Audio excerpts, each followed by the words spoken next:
Welcome to Press Pass Live, our weekly podcast for the OMFL. I am your humble host, the commissioner of the OMFL, the founder of Grown Folks Online Community, Nate, and with me, as always, Mr. OZone. What's going on, man? Hey, Nate, what's going on? It's another cold day in Louisiana, and I don't get many days to say that, so it's actually really cold outside for us. It's nice and sunny over here in Phoenix, Arizona, so I can't complain. But it gets cold there at night. I've been there before. Yeah, it does. Brutally cold at night. It does. It does. You get a little bit of the frost at night, but it's the perfect all-around hiking weather. Let's get to why we are here. It is time to cover weeks 10, 11, and 12 in the OMFL. I can't believe it's already week 13. By the next time we get together, it's going to be playoff time. It's going to be time to start thinking about who's going to make the playoffs, who's making a late push, and so it should be a whole lot of fun. Let's hop right in here. We'll cover scores for weeks 10 through 12, and then we've got a little different format, a little different agenda that we're going to give it a try. We are going to ask some questions, kind of like a pardon the interruption style show. We'll kind of see how that works out and see if you guys like it. All right, hopping in for week 10, we're going to cover week 10. I'm going to let OZone cover week 11, and then I'll cover week 12. So the Steelers beat up on the Bears 23-6. My Cardinals beat the Computer Eagles 13-10, but they got a brand new owner, so it'll be exciting to see somebody take over that team and do something with them. The Bills beat the Jets 25-7. The Bills have been absolutely dominant. They're sitting at 10-1 and atop the AFC right now. You got the Buccaneers, the OZone, 21-10 over the Dolphins. Dolphins make me scratch my head a little bit. They're a good team and they play well, but then they don't play well. I don't know. They're up and down all the time. The Chargers with a huge victory over the Patriots, 27-24. Those Patriots don't seem to be that mighty. I think one lost team from last season.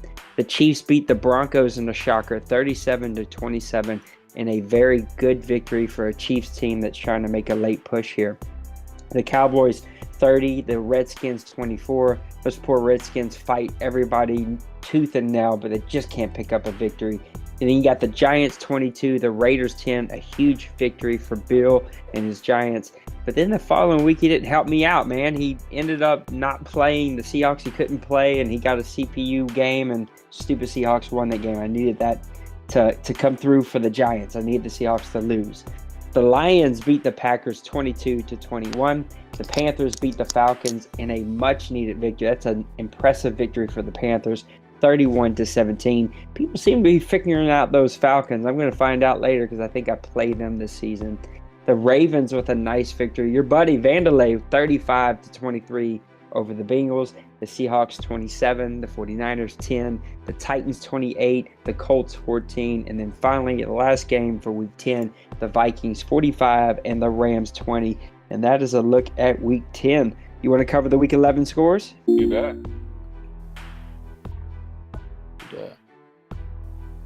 So week 11, we got, right off the bat, we have the Cardinals and the Giants. This was a matchup we kind of talked about last time we were going over our show.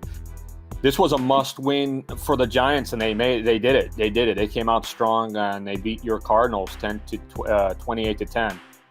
Chiefs, Cowboys. That was almost a big surprise over there in Dallas. 35-31 Cowboys. Big win for the Cowboys. Chiefs almost pulled it through. Colts, Seahawks 28-35. Another close game. Very, very close game. Colin almost pulled the upset on that one as well. Falcons, Bills. The Bills just pretty much ran all over the Falcons in a 33-15 victory. And Wayne he's kind of on the downslide here the last couple weeks. Jags, Pats, another close game, 21-19 in New England. Jets at San Diego Chargers, 10-24. The Jets have been struggling all season long, and that game wasn't no different either. Chargers, easy win there, 24-10. Redskins, Lions, 33-10. Same thing, Redskins been struggling all season long. They're trying to get their bearings on a brand new owner, brand new team. And the Lions, really good team. They've had a bad down year, but easy win right there. Steelers in Denver, 23-17 Broncos. 49ers in Philly, 27-26. Another very, very close game there. Bears Saints, 23-20. Chaotic almost pulled another win under his belt on that one, but he wasn't able to pull it through on that one. Bengals Raiders, 35-15. Houday, he did some work. The Raiders are a pretty tough team. I have them up there in my book.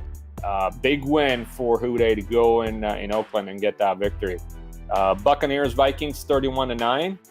Dolphins Ravens, 33-7. Dolphins, this was a no-match game. They led from the very start, and Ravens kind of lost it. They kept on going downhill as the game progressed. Packers, this is a team. Packers-Panthers, this is a team that Packers have been on a pretty upscale run as of late. 20-17 against the Panthers. Rams Texans, 20-6. Big win for the Rams there to kind of get a couple wins under their belt for that division. And Titans Browns, 33-20 Titans. There's some shocking victories that came out of that game, and that's going to bring us to week number 12. I'm going to cover that. We're going to get the Browns visiting the Steelers. The Steelers come away with a 20-7 victory. Of course, the Browns have been playing much better. I know they've only got one win, but they really are an improving and up-swinging team. The Steelers are going to get a brand new owner starting this week, and so it'll be interesting to see what they can do with that team. I know that Ducks almost swapped over from his Bills, his championship Bills, which was a shocker to me, but he decided last minute he didn't want to do that. That would have been interesting to see who would have took over the Bills and what Ducks would have done with those Steelers. Cowboys keep rolling, 10-1. They win 27-15 over the Eagles. The Bills beat up on the Jets 34-0. Ducks just seems to have his way with the league, and maybe our second repeat back-to-back champion. We had a guy named That Dude who did it last year with the Steelers, or last Madden, I should say, with the Steelers, and Ducks looks to be that leading guy. He may do it again with the Bills. You got the Jaguars 31, Ravens 28, the Chiefs 34, the Redskins 18, the Falcons and Saints in a nail-biter. I know the Saints have lost their quarterback, but he loses 16-20 to the Falcons. The Falcons needed that win, but it's good to see that Chaotic is starting to compete, and if he can just get that quarterback situation figured out, they'll be a much better team. Panthers 23, the Vikings 20. The Panthers with some huge victories as of late. They've just had some good wins over teams that I didn't know if they were going to be able to beat, and they've come away, and this one's no different against the Vikings. 49ers 27, the Texans 23. We're going to talk about those Texans a little later in the show, but they're struggling this year. The Bears 28, the Lions 10, the Buccaneers 27, the Patriots 7, and this one made me scratch my head. I didn't think the Patriots would only put up 7 points, but it just goes to show you what you're doing with that really outstanding defense that you have over there in Tampa Bay. And that is a very impressive victory. And the NFC better take notice. These Buccaneers are real. The Cardinals 20 over the Rams to 7. The Chargers come away with a victory over the Colts 27-24. Those Colts are really scrappy. They beat me this past week, and it really wasn't even as close as the score shows. That's going to be an interesting team. He seemed to hit like a lull early in the season, so a fresh start next season should do him some good. Packers with another impressive victory, 19-17 over the struggling Bengals. The Raiders with an impressive victory, 34-30 over the Broncos. The Seahawks get that CPU game against the Giants, 20-9. And then the Titans absolutely demolished the Dolphins, 39-14. Something you wouldn't have expected to see after the big victory that he had just the week previous. So that is a look at your weeks 10 through 12 games here in the OMFL. And so now I want to talk about the best team in the league. Now, we've had some really back and forth about this over the last couple of weeks, and I'm starting to wonder myself about this, but what do you feel like is the best team in the OMFL right now? I'm going to go, I know you praise them Cowboys, okay? you've been on. I've heard you a couple of times. The best team, the Cowboys, Cowboys. I'm going to go a little different direction. Actually, I'm going to go with a safe bet on this one. I'm going to go AFC as much as it pains me. And I'm going to have to go with the Bills on this one. Same record, but they've been there. They've done it before. They know how to win. They're the defending Super Bowl champs. You gotta give them that. And I can't quite put the Cowboys over that hump. Like I said, the Bills have been there. Right now, Bills are at 345 for points as far as offense goes, and their defense is stout, under 200 points for the season, and they're at 167. They can get turnovers. They have a very, very veteran roster. The user Ducks is a veteran guy. Like I said, he's been there last year. He's won the Super Bowl. He knows what to expect. He knows how to play the game. To me, like I said, it's hands down on this one. I'm going to have to give it to the Bills. You can't disqualify what the Bills have done this season at all. He is our champion. He looks well on his way to another championship. I got to be honest, I think he's a little bored, and I think that all this winning has bored him. But it's hard to argue the number one offense in the league and the number 2 defense in the league as far as points on both sides. That's tough to argue. But you did mention those Dallas Cowboys, and you know that I've talked about them a whole lot. They are sitting at 10-1, the 7th best offense in the league according to points, 18 in passing, 2nd in rushing. They're the 13th best defense in the league with points, 22 points per game, but the 1st against rushing. Excuse me. Here's why I'm going to take the Dallas Cowboys, and here is the only reason that I'm taking the Dallas Cowboys.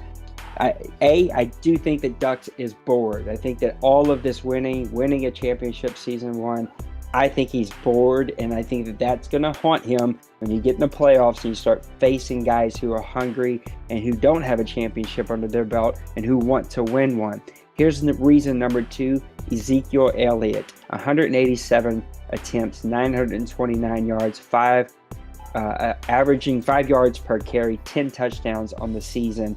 The Bills are trying to find that rushing game. They made a late season trade where they traded away a speedy back for a much slower, bigger back, and I think that's going to hurt you when you get in the playoffs. I felt like that team was set up to fit his style of play, which is speedy running backs, a good, accurate quarterback that can also run, and very speedy linebackers. So I'm going to go ahead and take the Dallas Cowboys, but you can't argue against the Buffalo Bills.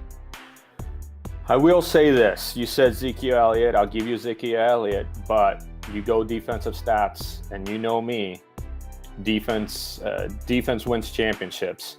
So you can have Ezekiel Elliott, but when you have a defense like the Bills do, and they've only contained 167 points against, and they have one of the best rush defense out there, I still got to go with my Bills. Misunderstood, Mom.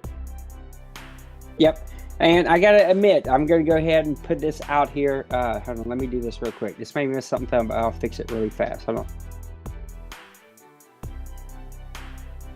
All right, we got it fixed there. That's going to mute anybody who joins us again. I will admit, I stole your question. That was Ozone's question that he was supposed to ask. So I promise you I won't steal the rest. But here is what I do want to know. We talked about the 2 best teams. Let's talk about one of the worst teams, the Washington Redskins. What is it going to take to fix these Washington Redskins? What I think with Washington, first of all, the first thing we got into place, and that is to get a good owner. And I do think we have somebody, that's gonna really pamper them, and they're gonna get the TLC that they need. What I would recommend right off the bat, you look at that roster, and it's actually a fairly really good, in a talented position, in the skillful positions. He's got a really good roster in his hands. Where he's struggling, and where I'm seeing the issues is at the defensive lines. Defensive line and offensive line, he needs a complete overhaul there in Washington. He needs to concentrate on offensive linemen, tackles, guards, anything he can get his hands on, and he needs to add that roster with some good elite pass rushers, in my opinion. Yeah. Here's some names. Drew Brees. Let me get you a couple other names that stuck out to me. Here's the thing. You said Drew Brees. Drew Brees got sacked 31 times. 31 times, absolutely. 31 times. It's ridiculous. But Drew Brees is your quarterback. Thomas Davis Sr., D'Angelo Hall, Mario Williams. These are all cast-off old guys that he's got on this roster, and he's playing everybody down to the fourth. No one's blowing him out. Like, ever since he's taken this team over, he has found a way to keep games close. He doesn't have a rusher over 300 yards. His passer, like you said, Drew Brees has been sacked 31 times. He's passing under 60% completion with 17 interceptions. 100% agree with you. You got to go offensive line and defensive line, but you got to get younger. And I think that the name to watch, and we'll talk about this as we progress on these shows and get closer to the offseason, is going to be the quarterback out of LSU. I know a lot of people are eyeing him. A lot of people have their eyeballs on him. The Browns need a quarterback. Clearly, the Redskins need a quarterback. Maybe he doesn't. Maybe he totally disagrees. He's got a plan in place. But the Saints are going to need a quarterback. I know that he's really tired of Simeon. Simeon got hurt. That's going to be a big name to watch as we kind of progress here and the season starts to unfold. Rumor has it Simeon might be on the block. I don't know. I mean, that's what I hear. We'll see. All right, it's your turn. I'm not stealing your questions this time. I stole them last time. I'm stealing them this time. Okay. Let's see here what we got. Okay, so we've had a couple different changes here this last advance with something kind of unusual, I think, but we've had a couple mid-season coaching carousels. Is that good or bad for the league? What's your take on that? My honest opinion is it's fairly normal. I think that we have done a really good job of finding guys like yourself and your buddy Vandelay, and we've really found some good guys who are super committed to more than just playing Madden. I've always said that I never want it to be that Madden league or even online community that is just for guys who play in like 6 different leagues and they're just Maddenites. Like, they just want to veg out on games and don't do anything else. When the OMFL was really in its heyday in the PC day, it was because guys put in the extra work for these podcasts, for team blogs and team websites and talking about their drafts, and like all that extra content is what made the league so special. We had 4 different leagues underneath us at that time. We had a waiting list of over 100 people. I mean, Madden really was in its heyday back then. And I feel like now that we've been given what I feel like could be the best Madden ever created. I know that maybe few people that think that, but I'm venturing out to say this is the best Madden I've ever played. This truly is an opportunity for us to grow something really special like we used to have in the PC days. And because we've got owners like you who are putting in the extra work, I do think that we're a better league. So letting go of an owner who just simply hasn't played. So we did have to let go of an owner who missed, I think, 6 out of his last 8 games. It's just unacceptable. Clearly, he doesn't have time. It's not personal. It wasn't because we didn't like him. At the end of the day, you still got to play. And if you're not playing, you've been here since you took the team over last season. You've only got 14 posts on the forum, so you're not putting any extra content. Like, there's just we have to take the chance and venture out and find somebody else and give it another opportunity. So yes, it sucks to lose someone, but I think we will be a better league for that once we continue to find more guys just like you and just like Vandelay, just like Mike, so many new guys that have joined over the past 6 to 8 months. I say new, but I'm thinking back to Madden 16 when we kind of created this community. Since then, we've really got a ton of guys, and we will be a better league for it. Yes, and I totally agree. I totally agree. I think you definitely have to get rid of the dead weight. I don't think OMFL, you really ask a lot other than the quick advances that we have. Play your games. Go ahead and, schedule your games on time, play your games, and let's get things moving. This league is by far flying. I know we have 3-day advances, but I think our average is 2 days. Yeah, it's crazy. What I kind of raise an eyebrow once in a while, what I kind of raise an eyebrows in this scenario was all the interior play of our dynamics. So we have a couple teams switch divisions, and that's kind of the carousel I was kind of referring to. And that's where I think every single division it's within 2 teams, and I think we might have changed the dynamics a little bit as far as the playoff picture goes, potentially, of the moves that did happen within the division. Like I said, every division is within 2 teams of making the playoffs. Wild cards, as you know, are going to be very, very close of who gets in the wild card. I think there's 2 divisions, one in the AFC, one in the NFC, that is actually 3 teams who's going to make the playoffs in those divisions. So I do agree, get rid of the dead weight. I kind of rose an eyebrow there for a second with all that internal carousel, coaching carousel. Yep. But I think at the same time, I can see it as a healthy outcome as well. And I can't argue that at all. Like, I completely understand that. It's always a catch-22 for me. At the end of the day, I want to take care of the guys who put in the time, the effort, who do play here, to get either their favorite team or a team that they're more interested in, because once a guy gets a team that he's more interested in, I mean, there are guys like you and I who, no matter what team we have, I don't have my favorite team. We're going to put in the effort. We're gonna treat it as our favorite team, even though it's not our favorite team.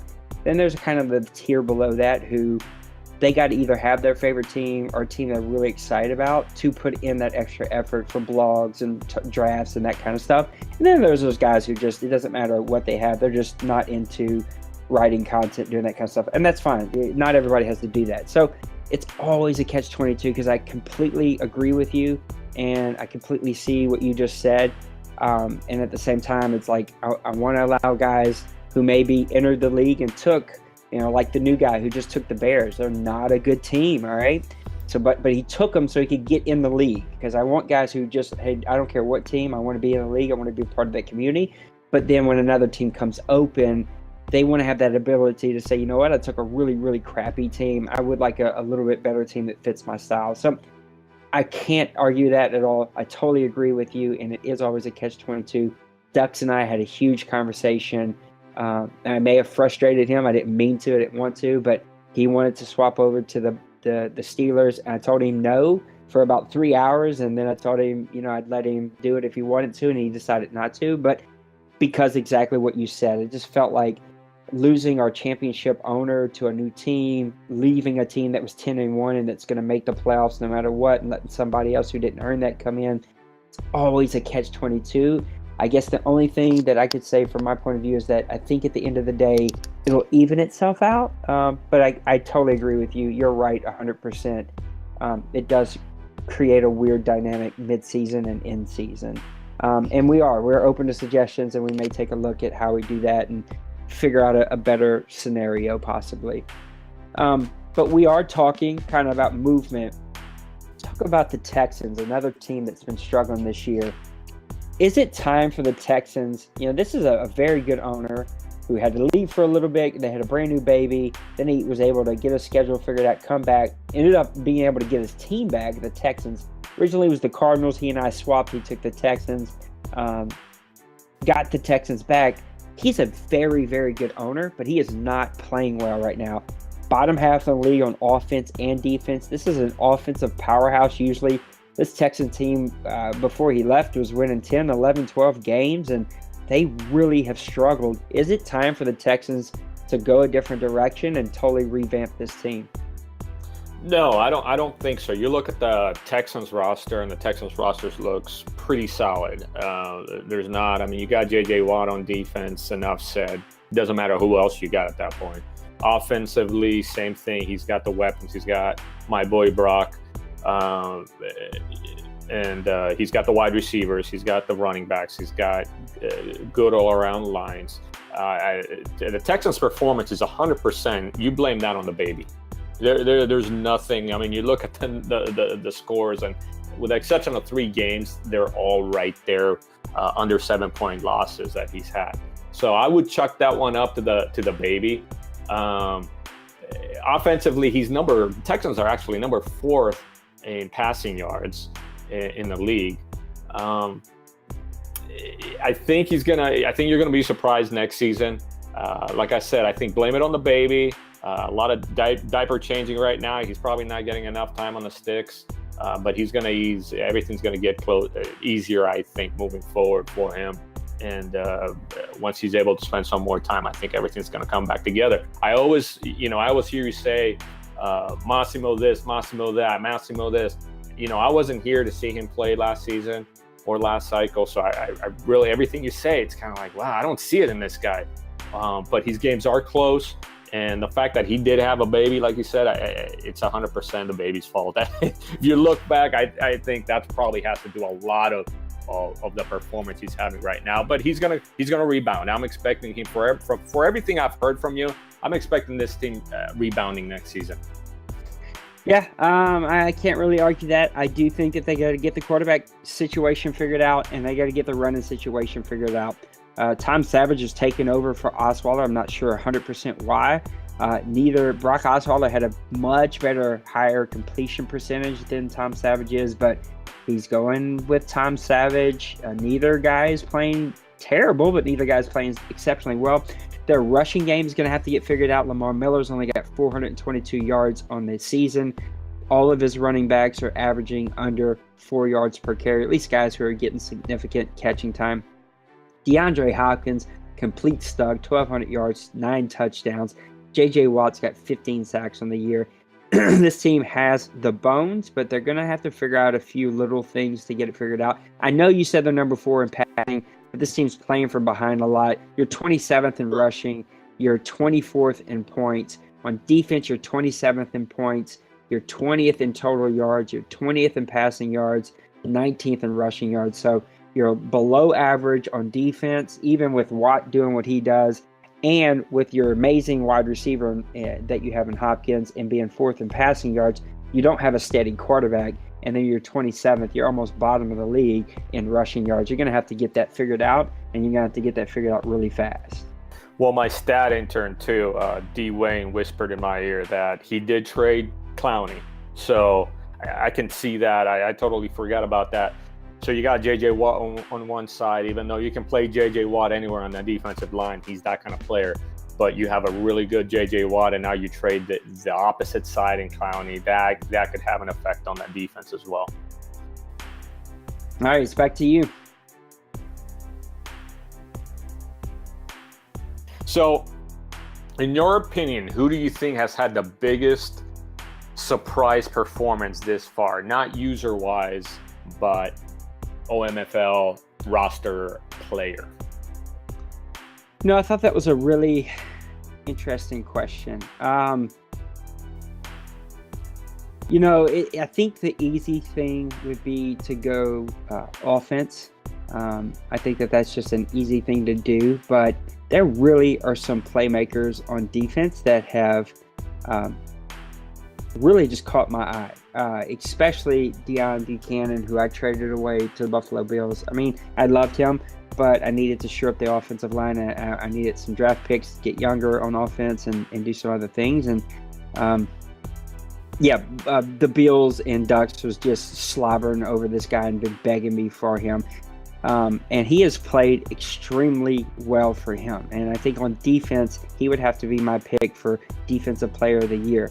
He's got 14 tackles, which isn't amazing, only 1 sack, but he's got 10 interceptions. I mean, he's leading the league as an outside linebacker in interceptions. This is a guy I think that had like 3 interceptions for me last year playing middle linebacker. He's just playing extremely, extremely well for the Buffalo Bills, who are sitting at 10-1. He's part of a very, very speedy defense over there. The other player, I'd like to say that Jimmy Garoppolo has been a surprise. He really has been a big surprise for me. I needed him. I wanted him to play well. I guess I could go with that as my pick, but I got to be honest with you. He really has struggled in the last 3 or 4 games and thrown a ton of interceptions. I don't know. It's like Madden has it out for me, and guys are just playing exceptionally well. But he does have 22 touchdowns on the season, 3,459 yards, a 65% completion percentage, if you take away like 3 games where he just like stupid. So last 3 games, he's thrown 6, 7, 8 interceptions out of the last 3 games. He was playing exceptionally well before that. The last 3 games make me want to kind of hesitate on him, and I don't like talking about my own players, but Jimmy has been a big surprise. He's thrown some amazing passes this year, and hopefully he'll be my quarterback for the rest of this Madden, and I can go ahead and worry about other positions. So I got to agree with Deion Buchanan. That's a no-brainer on the defensive side of the ball. He's done amazing things. But the guy that really sticks out for me, because I didn't expect this individual to really pop out in the scene, is Denver's quarterback, Paxton Lynch. I mean, I watch him every week. I look at the numbers that Denver is posting, and he's always up there. He's always having really good games. He's got over 3,200 yards passing. I think he's the 4th or 5th highest yards-wise quarterback right now.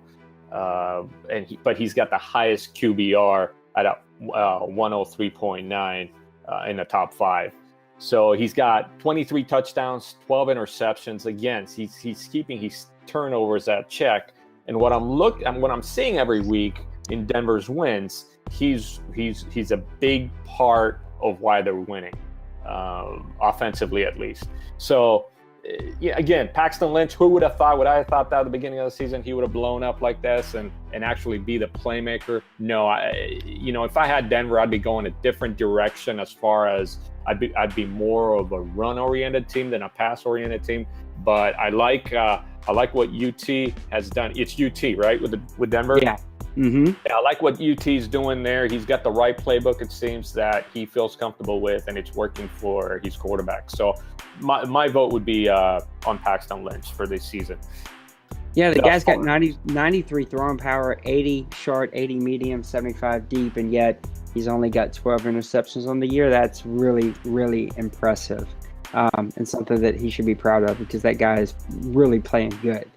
Speaking of the AFC, and speaking of Paxton Lynch and what he's kind of doing over there, let's take a look at the AFC West. So right now, if I get this to load up, right now in the AFC West, you've got the Denver Broncos at 8-4, the Oakland Raiders at 6-6, the Kansas City Chiefs at 6-6, and the San Diego Chargers very quietly sneaking up on everyone. They're at 6-6.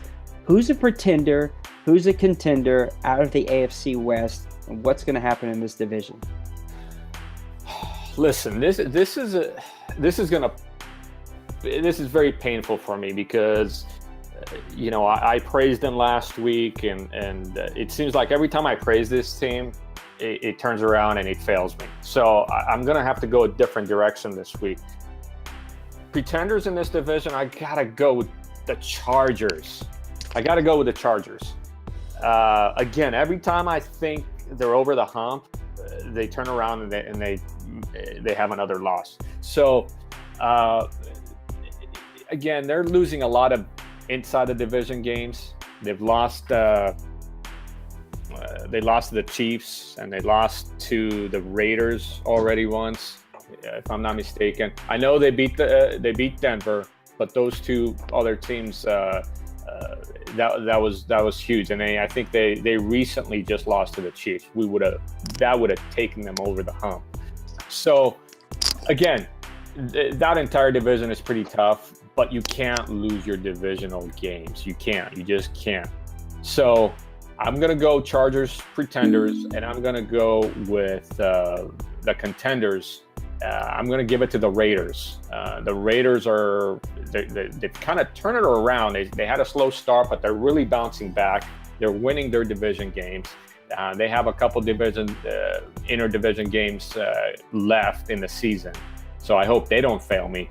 But you look at their defense, you look at their offense, they're right there with everybody else. And you look at the roster, and this is a team with Carr that they can put it all together and start getting some wins under their belt where they can go over the hump. I think they're in a position where they could win this division, to be quite honest. It all depends how their matchups are going to go with Denver and how Denver is going to handle the remaining games that are left inside their division. Yeah, this division is super tight, and I think Denver has allowed the opportunity to not be able to shut the door on this division, and there's not many games left here, and so keeping a 2-game lead is going to come in handy. But if you just have any kind of slip up, you're going to easily give that division right back to one of these other guys. Give me Denver as a contender. I think you cannot call them a pretender. Paxton Lynch, as you stated, is playing exceptionally well. That team is a very good team. You worry about consistency a little bit, not a ton. He's always been like a 10 to 12 game winner here, but stumbled in the playoffs. The Oakland Raiders have really had a down season. I'm going to have to say that Oakland Raiders are a pretender this season. I think that for whatever reason, he just isn't clicking on all cylinders. All of the talent in the world, and he can make me eat those words any second because he has so much talent. It would not take a lot for that team to turn things around and like you said, win that division. It wouldn't shock me. And he's got a ton of talent, and Jay Bowles has always played really well with his Oakland Raiders. Kansas City Chiefs are going to be my other pretender. I just think that they've been a little too up and down, but I will say this season they've taken some steps forward. They've really stepped up and let the AFC West know that they're for real and that they're there to contend, and the AFC should watch out for them. If he can follow this season up with a solid offseason and a good draft, that may be a team that will surprise some people next year and really push the Denver Broncos for the AFC West. Then we get to the San Diego Chargers. I'm going to take them as my contender also. I know they're sitting at 6-6, and they battled their way back into having an opportunity to at least fight for a wild card. But look for them to make some big wins here down the stretch and take a wild card to get into the playoffs. Now, because the New England Patriots, because the Denver Broncos, and because the Jacksonville Jaguars are having, for their standard, a lower season, that has opened the door to teams like San Diego. I mean, last year the Buffalo Bills made a wild card as a 2-win team. I mean, that slams the door shut for any team that's hovering anywhere close to 500. You can't make the playoffs when the wild card team is a 2-loss team. This year, it's not that way. There's really a lot of divisions that are floating. The AFC North and West are both very, very much open. And the only team that's really run away with things has been the Buffalo Bills. So I like the San Diego Chargers. I think they're going to make a run. Give me Denver and San Diego as my contenders. Kansas City and Oakland, I'm sorry, but you're going to be my pretenders for this season. And that is a look kind of at the league and where we stand right now. Let's cover the playoffs and just kind of get your thoughts of where we stand on the playoffs. We'll go to the AFC since we were just talking about that. Buffalo Bills have that number 1 seed almost completely sewed up. They're at number 1. The Tennessee Titans at 8-3, having a spectacular season. Your buddy Vanderlei and his Ravens are playing really exceptionally good football right now. They're at number 3. The Denver Broncos at number 4. The Patriots at number 5. A team that, if guys take lightly, you're going to get smashed in the mouth. You can't take him lightly, okay? You're going to have to play some good football. But he's sitting there at I number expect 5. the Patriots coming back, too. I mean, they had T.Y. Hilton and Gronk out. T.Y. Hilton just got back from injury.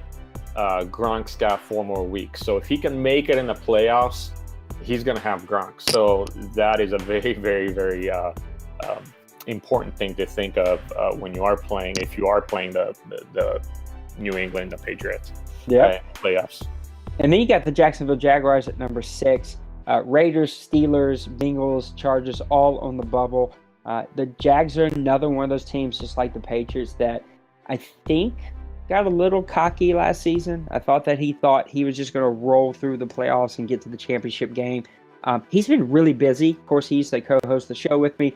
Don't really see him a whole ton. We don't get to talk a whole ton. He just kind of helps watch any film or any complaints that we have. He's our FPR guy. But if he can focus, if he can get some focus in this holiday season as we roll into the playoffs, that could be another really scary team. But cream of the crop is the Buffalo Bills. I mean, I just don't Tennessee Titans, maybe the Ravens, if as long as they don't have one of those Miami Dolphin games, maybe that team could come in. But it's going to take the Jacksonville Jaguars, it's going to take the Tennessee Titans or the Ravens, like one of those three teams to play like what they're known for on defense. It's going to take one of them teams to play their perfect defensive game to stop the Buffalo Bills, because this is all about Buffalo to me.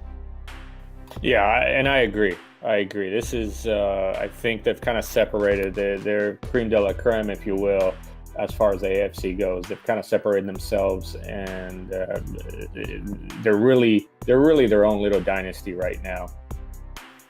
Yep, and then the NFC, you've got the Cowboys, the Bucks, the Seahawks, the Vikings, the Cardinals, and the Falcons all in at 1-6. And then on the bubble, you got the Giants, the Packers, the Panthers, and the Bears. The Bears are really surprising to see that they've made that list. I find them as a pretender, though.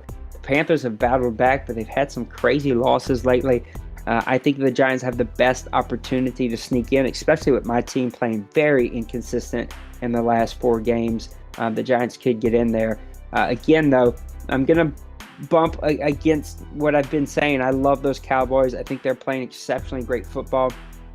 I will say the Vikings and the Seahawks could be 2 teams that could throw a wrench in all of what I'm about to say. And as we kind of progress in the season, we'll kind of see. We're only on week 13, so we'll see as we get a couple more weeks. Next podcast will tell a whole lot. Those 2 teams have a lot of talent. They can show up and really demolish anybody any given Sunday. But I like the Tampa Bay Bucks. I know you're probably not going to brag on your team, but I am. You're sitting at 9-2, 4-2 in the division, 7-2 in the conference. Really have been a team that is built well, has a solid core, solid up front on both sides of the football. And you will be that team that will push the Dallas Cowboys. I think the Dallas Cowboys have not faced a ton of competition. I will just kind of throw that out there.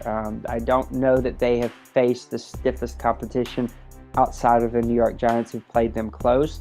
And at 10-1, you can get a little bored. And you just like the Buffalo Bills, you can get a little bored and you can be a little lackadaisical. And if you do that against the Tampa Bay Bucks, you can get punched in the mouth and you're going to find yourself going home with a playoff loss, getting ready for next season. I like the Tampa Bay Bucks in this playoff race, but we got a lot of football to be played still. There's a lot of football. I'm gonna throw that out there. I like the Tampa Bay Bucks.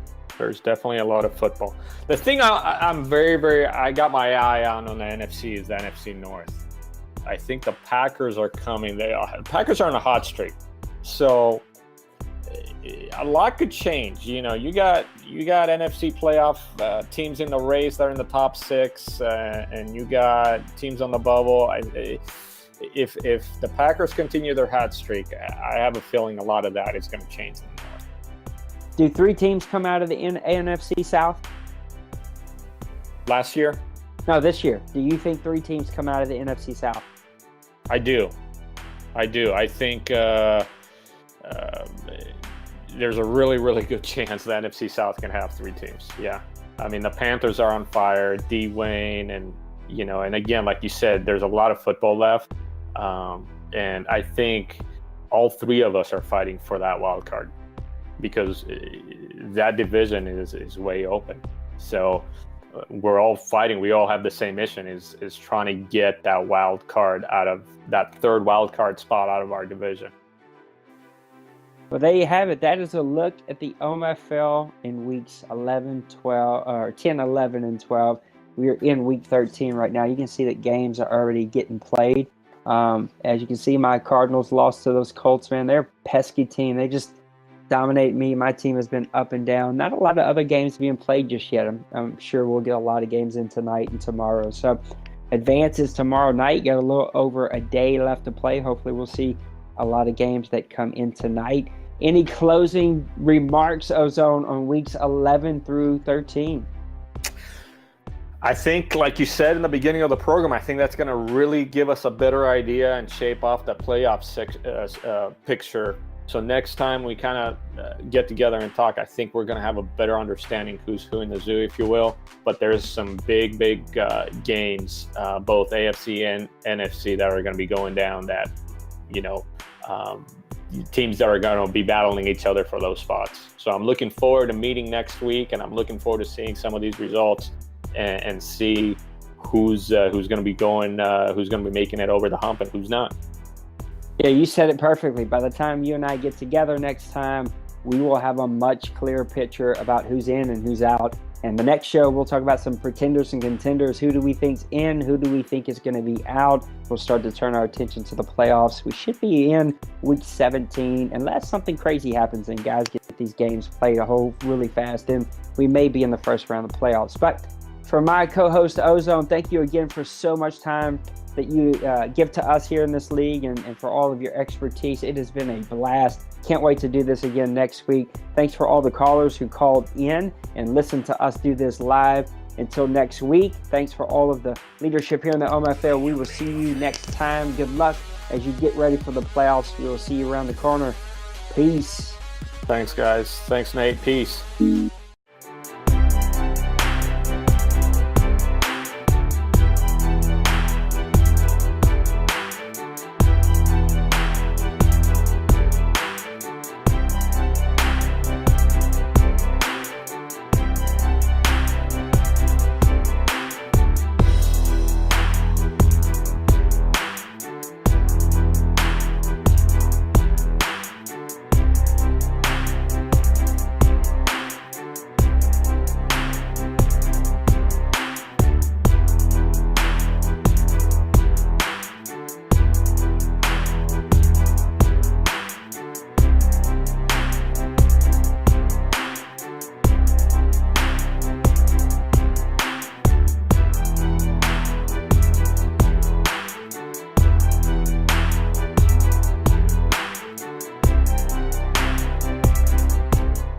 make clear.